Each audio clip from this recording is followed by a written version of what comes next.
വട്ടിയൂർക്കാവിൽ നിന്ന് കഴിഞ്ഞ ദിവസം നമ്മൾ കേട്ടൊരു വാർത്ത ശരിക്കും പറഞ്ഞാൽ ഏറ്റവും കൂടുതൽ ഞെട്ടിച്ചത് ആ വാർത്തയുടെ ഭാഗത്തുണ്ടായ 4 കുട്ടികളുടെ അനാഥത്വം തന്നെയാണ്. വട്ടിയൂർക്കാവ് കാഞ്ഞിരംപാറയിലാണ് സംഭവം. ഞങ്ങൾക്കാരുണ്ട് എന്ന് ആ കുട്ടികൾ ചോദിക്കുമ്പോൾ ഇനി എന്താണ് ഉത്തരം പറയേണ്ടതെന്നറിയാതെയാണ് ബന്ധുക്കളും സുഹൃത്തുക്കളും നാട്ടുകാരും ആ വാർത്ത കാണുന്നത്. ആദ്യ ദിവസം അമ്മയെ നഷ്ടപ്പെട്ടു, രണ്ടാം നാൾ അച്ഛനെയും. കെട്ടിപ്പിടിച്ച് കരഞ്ഞു തളർന്ന 4 മക്കൾ ഒരേ സ്വരത്തിൽ ചോദിക്കുന്നു, ഞങ്ങൾക്കിനി ആരുണ്ട്?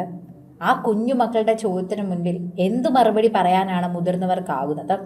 മക്കളുടെ മുന്നിൽ വെച്ചാണ് പിതാവ് വി സുരേഷ് അമ്മയോട് ഈ ക്രൂരത ചെയ്തത്. വി സുരേഷ് ഭാര്യ ഹസീന ബീവിയെ കഴുത്തറുത്താണ് കൊന്നത്, അതും ഈ 4 മക്കളുടെ മുൻപിൽ വെച്ച്.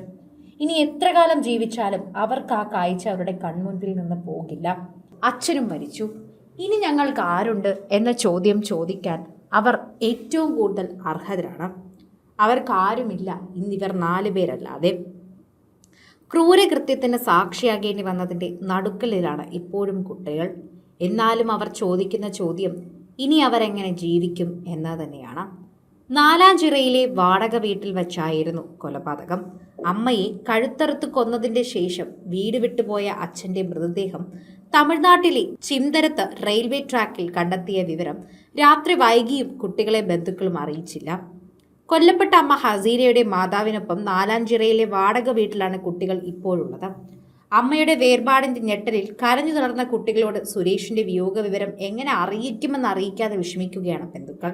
നാലാഞ്ചിറയിലെ വീട്ടിലേക്ക് ബന്ധുക്കൾ വന്നു പോകുന്നുണ്ടെങ്കിലും കുട്ടികളുടെ സംരക്ഷണ ചുമതല സംബന്ധിച്ച് ആർക്കും ഒരു വ്യക്തതയില്ല. AC മെക്കാനിക്കായിരുന്ന സുരേഷിന്റെ ജോലിയായിരുന്നു വീട്ടിലെ ഏക വരുമാന മാർഗം. അങ്ങനെ നിലനിൽക്കെ ഈ 4 മക്കളുടെ ജീവിതവും അങ്ങനെ മുന്നോട്ട് പോവുകയായിരുന്നു. +2 വിദ്യാർത്ഥിനിയാണ് മൂത്ത മകൾ. 10ാം ക്ലാസ്സിലാണ് രണ്ടാമത്തെ മകൻ പഠിക്കുന്നത്. 6ലും 4ലുമായി ഇളയ കുട്ടികൾ 2 പേർ. എന്താണ് ചെയ്യുക? ഒരാളുടെ വിദ്യാഭ്യാസം അവസാനിച്ചു, ഇനി ബാക്കി 3 പേരുടെ വിദ്യാഭ്യാസത്തിന് എന്തു ചെയ്യും? ഇന്നലെ ഇളയ കുട്ടികളുടെ സ്കൂളിൽ നിന്നെത്തിയ അധ്യാപികമാർ കുട്ടികളെ ആശ്വസിപ്പിക്കുന്ന കാഴ്ച എല്ലാവരും കണ്ടിരുന്നു. എന്നാൽ ആ കുട്ടികളുടെ കരച്ചിൽ കണ്ട് നിൽക്കാനാവാതെ അധ്യാപകർക്ക് എന്തു ചെയ്യാനാകും? ആർക്കും 4 കുട്ടികളെയും ഏറ്റെടുക്കാനാകില്ല. ഒരു സിനിമാ കഥ എന്ന പോലെ, പണ്ടെപ്പോഴോ കണ്ടുമറന്ന സിനിമാ കഥ എന്ന പോലെ ഓരോരുത്തരായി ദത്തെടുക്കണം. സഹോദരങ്ങളെ തിരിച്ചറിയാതെ, അല്ലെങ്കിൽ സാഹോദര്യത്തിന്റെ സ്നേഹം തിരിച്ചറിയാതെ ആ മക്കൾ എങ്ങനെ ജീവിക്കും? 2 പേരും അവരുടെ പേരിൽ ഉണ്ടായ പ്രശ്നങ്ങൾ കൊണ്ട് മരിച്ചതും കൊലപാതകവും അങ്ങനെയൊക്കെ ആകുമ്പോൾ ഈ കുട്ടികളുടെ കാര്യം ആലോചിക്കാതെ പോകുന്നത് തന്നെയാണ് ശരിക്കും പറഞ്ഞാൽ മാതാപിതാക്കൾക്ക് എപ്പോഴും പറ്റുന്നൊരു വലിയ കൊലച്ചതി. അതാണ് ഇനി 4 മക്കൾ എന്ത് ചെയ്യുമെന്നുള്ള കാര്യം അവർ ചോദിക്കുകയും ചെയ്യുന്നത്.